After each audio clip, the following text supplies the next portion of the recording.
Hi all, this is Sukanya. Welcome to Sukanya competitive world.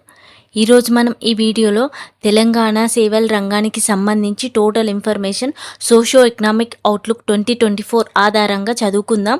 ఇందులో వచ్చేసి మనకి మెయిన్గా ఏ రంగం ఎంత వాటాని కలిగి ఉంది, ఇందులో వచ్చేసి ఉపరంగాలు ఎంత శాతం వాటాని కలిగి ఉన్నాయి, ఇక్కడ చాలా స్కీమ్స్ రావడం జరుగుతుంది అవి. నెక్స్ట్ ఈ పట్టణాల్లో స్త్రీలలో పురుషుల్లో ఎలా ఉన్నది ఉపాధి కల్పన గురించి ఈ ఇన్ఫర్మేషన్ టోటల్గా ఇందులో మనం చదువుకుందాం. వీడియోలోకి వెళ్ళే ముందు మీరు కనుక ఫస్ట్ టైం నా ఛానల్ని విజిట్ చేస్తున్నట్లయితే ఖచ్చితంగా సబ్స్క్రైబ్ చేసుకోండి, లైక్ చేయండి. మీరు లైక్ చేయడం వల్ల ఈ వీడియో ఎక్కువ మందికి రీచ్ అవుతుంది, నాకు ఎంకరేజ్మెంటింగ్గా ఉంటుంది. సో ఇక్కడ మనకి సేవల రంగానికి సంబంధించి చూస్తే మన టోటల్ జీడిపిలో సేవల రంగమే 65.7% వాటాని కలిగి ఉండడం జరిగింది. ఇది మనకి 8,80,569 కోట్లని ఆదాయాన్ని ఇస్తుంది. ఇక్కడ మన ఆర్థిక పురోగతికి సేవల రంగమే ప్రాథమికమైందని చెప్పుకోవచ్చు. ప్రపంచవ్యాప్తంగా మన సుస్థిర అభివృద్ధికి మరియు ఆర్థిక దృఢత్వాన్ని నడిపించడానికి ఈ సేవల రంగమే కీలక పాత్ర పోషిస్తుంది ప్రజెంట్ అయితే. ఎందుకంటే మన భారతదేశంలో అయినా ఇక్కడ తెలంగాణలోనైనా టోటల్ సేవల రంగమే ఆల్మోస్ట్ 60%, ఇక్కడ మనకి 66% తెలంగాణలో ఉంటే అదే ఇండియాలో వస్తే 50 ఎబోనే ఎప్పుడు 50 ఎబోనే ఉండడం జరుగుతుంది. సో సేవల రంగం మన వ్యవసాయ రంగం ఇండస్ట్రియల్ సెక్టార్ కంటే సేవల రంగమే ఇక్కడ ఎక్కువ వాటాని కలిగి ఉండడం జరుగుతుంది. ఇక్కడ మనం చూస్తే మనకి ఇండస్ట్రియల్ సెక్టార్ అనేది 18.5% ఉంటే అగ్రికల్చర్ సెక్టార్ అనేది ఓన్లీ 15.8% ఉంది. సో మనకి టోటల్ జాతీయ ఆదాయంలో చూస్తే 65% ఆదాయాన్ని ఇస్తూ ఇది ఎక్కువ మందికి ఎక్కువ ఆదాయాన్ని ఇస్తుంది. ఉపాధి తక్కువనే పొందవచ్చు ఇందులో, కాకపోతే ఎక్కువ మందికి ఆదాయాన్ని ఇస్తుంది. అదే మనకి అగ్రికల్చర్ సెక్టార్ అయితే తక్కువ ఆదాయాన్ని ఇస్తూ ఎక్కువ మందికి ఉపాధిగా నిలవడం జరుగుతుంది. సో ఇది మనం చదువుకోవాలి. నెక్స్ట్ ఇందులో వచ్చేసి మనకి సేవల రంగం వృద్ధి రేటు వచ్చేసి లాస్ట్ ఇయర్తో కంపేర్ చేస్తే 14.6% వృద్ధి రేటును నమోదు చేయడం జరిగింది. మనకి సేవల రంగం వాటా అనేది క్రమేపీ పెరుగుతూనే వస్తుంది. సో ప్రజెంట్ అనేది ఒక కరోనా టైంలో 2021 టైంలో ఒక్కసారి మనకి నెగిటివ్ గ్రోత్ రేట్ను చూపించడం జరిగింది. తర్వాత మనకి ఎప్పుడు పాజిటివ్ గ్రోత్ రేట్ పెరుగుతూనే వస్తుంది. ఇది ఒకటి నోట్ చేసుకోవాలి. ఇక్కడ మన తెలంగాణ సేవల రంగం గ్రోత్ రేట్ 14.6 ఉంటే ఇండియా సేవల రంగం గ్రోత్ రేట్ అనేది 9.5% ఉండడం జరిగింది. అంటే మన ఇండియా సేవల రంగం గ్రోత్ రేట్ కంటే తెలంగాణ సేవల రంగం గ్రోత్ రేట్ ఎక్కువ ఉంది. సో వృద్ధి రేటు అనేది తెలంగాణ జాతీయ సగటు కంటే ఎక్కువగా నమోదు చేయడం జరుగుతుంది. నెక్స్ట్ ఉపరంగాల వారీగా చూస్తే సేవల రంగంలో వాటా వచ్చేసి మనకి ఇందులో ఉపరంగాలు ఏముంటాయి, ట్రేడు, రిపేర్, హోటల్స్, రవాణా, కమ్యూనికేషన్, ఆర్థిక సేవలు, real estate, public administration, others. So ఈ ఉపరంగాల వారీగా చూస్తే మనకి 2023-24కి సంబంధించి హోటల్స్, రిపేర్స్, ట్రేడ్, వ్యాపారం, రెస్టారెంట్స్ వీటికి సంబంధించి 29% కలిగి ఉండడం జరిగింది. రవాణా, కమ్యూనికేషన్కి సంబంధించి 11.6%, ఆర్థిక సేవలకు సంబంధించి 7.6%, రియల్ ఎస్టేట్కి సంబంధించి 35.8%, పబ్లిక్ అడ్మినిస్ట్రేషన్ 4.5%, అదర్స్ వచ్చేసి మనకి 11.7% వాటాని కలిగి ఉండడం జరిగింది. ఇక్కడ చూస్తే మనకి హైయెస్ట్ వచ్చేసి రియల్ ఎస్టేట్ 35.8% వాటాని కలిగి ఉంది. నెక్స్ట్ వచ్చేసి ట్రేడు, రిపేర్స్, హోటల్స్, రెస్టారెంట్స్ ఇవి మనకి 29% వాటాని కలిగి ఉన్నాయి. ఫస్ట్ వచ్చేసి రియల్ ఎస్టేట్, సెకండ్ వచ్చేసి trade and repair, hotels, third preference వచ్చేసి అదర్స్, ఇక్కడ తర్వాత రవాణా, కమ్యూనికేషన్, మనకి ఆర్థిక సేవలు, లాస్ట్ వచ్చేసి పబ్లిక్ అడ్మినిస్ట్రేషన్. ఇలా అసెండింగ్ డిసెండింగ్లో మనం గుర్తుపెట్టుకోవాలి. ఇక్కడ మనకి చూస్తే లాస్ట్ ఇయర్తో కంపేర్ చేస్తే ట్రేడు, రిపేర్, హోటళ్ళకు సంబంధించి లాస్ట్ ఇయర్తో పోలిస్తే ఈ ఇయర్ పెరగడం జరిగింది మనకి గ్రోత్ రేట్ అనేది. రవాణా, కమ్యూనికేషన్ అనేది స్థిరంగా ఉంది, లాస్ట్ ఇయర్తో కంపేర్ చేస్తే పెరుగుదల లేదు, తరుగుదల లేదు. ఆర్థిక సేవల విషయానికి వస్తే మనకి తగ్గడం జరిగింది. 7.9% నుండి 7.6%కి ఆర్థిక సేవలు పడిపోవడం జరిగింది. రియల్ ఎస్టేట్ రంగానికి వస్తే రియల్ ఎస్టేట్ కూడా కొంతవరకు డౌన్ అయిందని చెప్పుకోవచ్చు. నెక్స్ట్ ఇక్కడ పబ్లిక్ అడ్మినిస్ట్రేషన్ అనేది ఎలాంటి పెరుగుదల లేకుండా స్థిరంగా ఉందని చెప్పవచ్చు. అదర్స్ కూడా స్థిరంగా ఉండడం జరిగింది. ఇది మనకి తెలంగాణ సేవల రంగంలో ఉపరంగాల వాటా. ఇక్కడ మనం గుర్తుపెట్టుకోవాల్సింది ఫస్ట్ వచ్చేసి రియల్ ఎస్టేట్, ఎంత శాతం? 35.8% వాటాని కలిగి ఉంది. సెకండ్ వచ్చేసి మనకి ట్రేడ్, రిపేర్ అండ్ హోటల్స్. ఇవి ఎంత శాతం వాటాని కలిగి ఉన్నాయి? 29% కలిగి ఉన్నాయి. నెక్స్ట్ వచ్చేసి మనకి రవాణా, కమ్యూనికేషన్ 11.6% కలిగి ఉండి లాస్ట్ ఇయర్తో కంపేర్ చేస్తే ఎలాంటి గ్రోత్ లేకుండా స్థిరమైన పెరుగుదలని చూపిస్తున్నాయి ఇక్కడ. నెక్స్ట్ ఆర్థిక సేవలు అనేవి కొంతవరకు స్వల్పంగా క్షీణించాయని చెప్పుకోవచ్చు. ఇవి మనకి సేవల రంగం ఉపరంగాలు. నెక్స్ట్ ఇక్కడ ఉపాధి కల్పన ధోరణుల విషయానికి వస్తే మనకి తెలంగాణలో వచ్చేసి మనకి సేవల రంగం పరంగా శ్రామిక శక్తి అనేది 66.6% ఉండడం జరిగింది. అదే ఇండియాలో అయితే 62.2% ఉంది.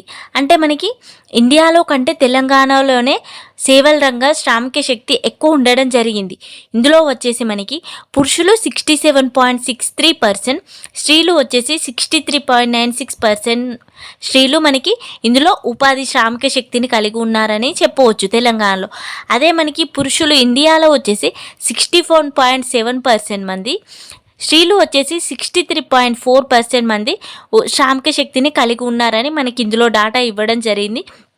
ఇక్కడ మనం మెయిన్గా గుర్తుపెట్టుకోవాల్సింది వచ్చేసి ఉపాధి కల్పనలో మన తెలంగాణకు వచ్చేసి ఎంత శ్రామిక శక్తి 66.6% మంది సేవల రంగంలో ఉపాధి పొందుతున్నారనేసి ఇందులో ఇవ్వడం జరిగింది మనకి. నెక్స్ట్ ఇందులో మనకి గిగ్గు ప్లాట్ఫామ్కి సంబంధించి ఆర్థిక వ్యవస్థలో పెరుగుదల గురించి మనకి ఇవ్వడం జరిగింది. అసలు గిగ్ వర్కర్స్ అంటే ఏంటి? వీళ్ళకి ఇప్పుడు మనం ఆన్లైన్ ఆర్డర్స్ పెట్టుకుంటాం కదా, జొమాటో ఇంకేదైనా అలాంటి సేవలను అందించే వారిని గిగ్ వర్కర్స్ లేదా ప్లాట్ఫామ్ వర్కర్స్ వీళ్ళను ఆడడం జరుగుతుంది. వీరికి యాక్చువల్గా సెక్యూరిటీ అనేది ఉండదు.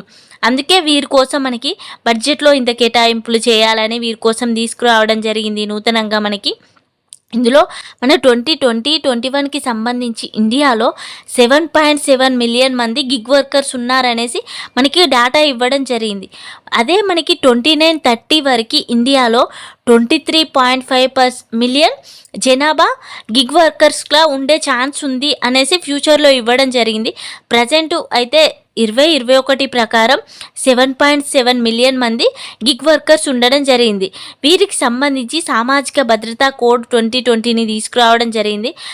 ఎక్కువ వచ్చేసి మనకి ఇందులో రాజస్థాన్ అనేది ఇది ఫస్ట్ సామాజిక భద్రతా కోడ్ను రాజస్థాన్ అమలు చేయడం జరుగుతుంది.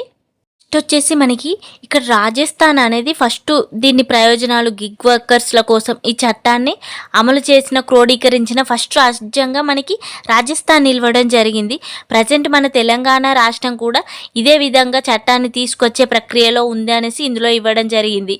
అంటే వీరికి సామాజిక భద్రత మరియు సంక్షేమ నిధిని కూడా ప్రవేశపెట్టాలని వీరి కోసం ప్రయోజనాలను అందుబాటులో తేవాలని ఇది మనకి తీసుకురావడం జరిగింది. ఇక్కడ మనం గుర్తుపెట్టుకోవాల్సింది వచ్చేసి మనకి ప్రజెంట్ ఎంతమంది ఉన్నారు? 7.7 మిలియన్ మంది ఉన్నారు. 29-30 వరకు ఇండియాలో 23.5 మిలియన్ గిగ్ వర్కర్స్ ఉండే ఛాన్స్ ఉంది అనేసి మనకి ఇక్కడ డాటా ఇవ్వడం జరిగింది. అంటే ఇక్కడ మనకి చూస్తే వీళ్ళకి సెక్యూరిటీ అనేది ఉండదు. Online software, apps, digital platforms ఇలా వీటన్నిటిపైన వీరు ఆధారపడతారు. మనం బుక్ చేయగానే మనకి వచ్చి ఇస్తారు. బట్ దారిలో ఎలాంటి యాక్సిడెంట్స్ అయినా ఏదైనా వాళ్ళకి ఎలాంటి సెక్యూరిటీ అనేది లేదు. సో ఇలాంటి దానికోసం ఫస్ట్ వచ్చేసి మనకి రాజస్థాన్ ఇలా 2023 ద్వారా ఇటువంటి ప్రయోజనాలు చట్ట రూపంలోకి తీసుకొచ్చిన రాష్ట్రంగా రాజస్థాన్ నిలవడం జరిగింది. నెక్స్ట్ తెలంగాణ కూడా ఇలాంటిది చేయాలనే ఆలోచనలో ఉన్నట్టు మనకి తెలుస్తుంది. నెక్స్ట్ చూస్తే ఇక్కడ తెలంగాణకు సంబంధించి ఐటీ ఆధారిత సేవలకు సంబంధించి చూస్తే ఇక్కడ మనకి తెలంగాణ ప్రభుత్వం ఐటీలో అత్యంత వేగంగా అభివృద్ధి చెందుతుంది. ఎందుకంటే మనకి హైదరాబాద్లో ఎక్కువ కంపెనీస్ అవి ఉండడం వల్ల సాఫ్ట్వేర్ అనేది చాలా ఎగుమతుల్ని చేయడం జరుగుతుంది. సో ఇక్కడ మనకి ఐటీ రంగంలో ఎక్కువ గ్రోత్ రేట్ను చూపించడం జరుగుతుంది. మనకి 22-23 ఆర్థిక సంవత్సరానికి గాను ఎంతవరకు ఐటీ రంగం ఎగుమతులను చేసిందంటే 2,41,275 కోట్లు ఇందులో మనకి ఐటీ రంగంలో ఆదాయాన్ని సంపాదించడం జరిగింది. సో ఇక్కడ ఐటీ ఎగుమతులు చూస్తే వృద్ధి రేటు వచ్చేసి మనకి 31.44% వృద్ధి రేటును చూపించడం జరుగుతుంది ఐటీ రంగంలో. ఇది మనకి జాతీయ సగటు కంటే 9.36% ఎక్కువ ఉండడం జరిగింది. నెక్స్ట్ ఐటీ రంగంలో మనకి ఎక్కువ ఉపాధి పొందుతున్న వారు వచ్చేసి 2021-22 డాటా ప్రకారం 7,78,121 మంది ఇందులో ఉపాధి పొందడం జరుగుతుంది. ప్రజెంట్ 2022-23 డాటాకి సంబంధించి దాదాపు సేవల రంగంలో 9,05,717 మంది ఈ ఐటీ ఆధారిత సేవల్లో ఉపాధిని పొందడం జరుగుతుంది. నెక్స్ట్ వచ్చేసి మనకి ఇందులో ఎగుమతులు, ఉపాధి ఈ రెండిట్లోనూ మనకి ఐటీ రంగం అనేది ముందంజలో ఉందనేసి చెప్పవచ్చు. దీని ద్వారా మనం ఇక్కడ గుర్తుపెట్టుకోవాల్సింది వచ్చేసి ఐటీ రంగం ఎగుమతుల వృద్ధి రేటు వచ్చేసి 31.44%. ఇది మనకి జాతీయ సగటు కంటే 9.36% ఎక్కువ అనేసి గుర్తుపెట్టుకోవాలి. ఇందులో ఉపాధి పొందుతున్న వారు వచ్చేసి మనకి 7,78,121 నుండి ఇది 9,05,715కి పెరగడం జరిగింది. ఇది మనం గుర్తుపెట్టుకోవాలి. ఐటీ ఎగుమతుల మొత్తం ఎంత మనకి 2,41,275 కోట్లు. ఇది గుర్తుపెట్టుకోవాలి. నెక్స్ట్ వచ్చేసి మనకి ఎలక్ట్రానిక్ సిస్టమ్స్ చూస్తే ఇక్కడ తెలంగాణ ఎలక్ట్రానిక్స్ తయారీకి ఫస్ట్ ఎక్కువ ఆకర్షణీయంగా మన హైదరాబాద్ నిలవడం జరిగింది. ఇక్కడ తెలంగాణ ఎలక్ట్రానిక్స్ తయారీకి మన తెలంగాణ అనేది గమ్యస్థానంగా ఫస్ట్ హైదరాబాద్ నిలుస్తుంది. ఇక్కడ టోటల్ మన వరల్లో చూస్తే 2030 నాటికి 1 మిలియన్ ఉద్యోగాల్ని ఈ ఎలక్ట్రానిక్ సిస్టంలో ఇవ్వడం జరిగింది. ఎలక్ట్రానిక్ సిస్టమ్స్ చూస్తే మనకి తెలంగాణ ప్రపంచ ఎలక్ట్రానిక్స్ తయారీ కేంద్రంగా స్థాపించడానికి ఇందులో భాగంగా 2030 నాటికి 1 మిలియన్ జాబ్స్, 2032 నాటికి 1.5 మిలియన్ జాబ్స్ ఇందులో సృష్టించడానికి వివిధ కార్యక్రమాలు నిర్వహిస్తూ ఇందుకు కృషి చేస్తుంది.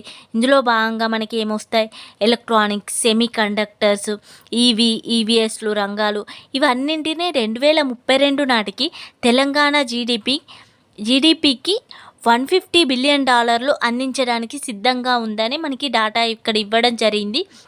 ఇందులో భాగంగా మన తెలంగాణకి దాదాపు 250కి పైగా కంపెనీలు ఉన్నాయి. ఇందులో ఉపవిభాగాల్లో వచ్చేసి 50,000 మందికి ఉపాధి ఇందులో ఉద్యోగులు ఉన్నారనేసి మనకి ఇక్కడ ఇవ్వడం జరిగింది. భారతదేశం యొక్క మనకి ఎలక్ట్రానిక్ ఉత్పత్తిలో 6% వాటాని కలిగి ఉండడం జరిగింది. ఇక్కడ ఎలక్ట్రానిక్ ఉత్పత్తి వచ్చేసి మనకి 6% వాటాను అనేసి గుర్తుపెట్టుకోవాలి. ఇందులో మనకి మేజర్గా ఏమున్నాయి, ఆర్ఆర్, రావిల్యాల, ఈసీటీ, మహేశ్వరం ఇవి ఇందులో భాగంగా ఉండడం జరిగింది.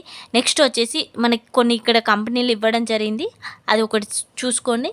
నెక్స్ట్ వచ్చేసి ఎలక్ట్రానిక్ సర్వీస్ డెలివరీ ఈఎస్టీ అంటారు. ఇందులో భాగంగా మనకి ఏ సేవలు, మీ సేవ, ఈ సేవ ఈ 2 రకాలు అంటే ఈ గవర్నెన్స్లో భాగంగా ఇవి మనకి తీసుకురావడం జరిగింది. దాదాపు మీ సేవ ద్వారా మనకి రోజుకు 1 నుండి 1.5 లక్షల లావాదేవీలను, సంవత్సరానికి 1.5 కోట్ల లావాదేవీలను నమోదు చేయడం జరుగుతుంది. మీ సేవ మనకి ఈఎస్టీ రాష్ట్ర వ్యాప్తంగా సుమారు 4,500 మీ సేవ కేంద్రాల నెట్వర్క్ ద్వారా పౌర సేవలను అందించడం జరుగుతుంది. ఇది మనం గుర్తుపెట్టుకోవాలి. సుమారు 50 ప్రభుత్వ విభాగాల ద్వారా మనకి 600కి పైగా సేవలను అందించడం జరుగుతుంది. ఇక్కడ 50 గవర్నమెంట్ విభాగాల ద్వారా 600 సేవలు ఇందులో భాగంగా ఉన్నాయి. ఇంకా మనకి ఇక్కడ వచ్చేసి ఈతాల సేవలు అంటే ఏంటి, ఇక్కడ ఎలక్ట్రానిక్ లావాదేవీల అగ్రిగేషన్ అనలైసిస్ లేయర్ ఈతాల ద్వారా చాలా లావాదేవీలను తీసుకురావడం జరిగింది.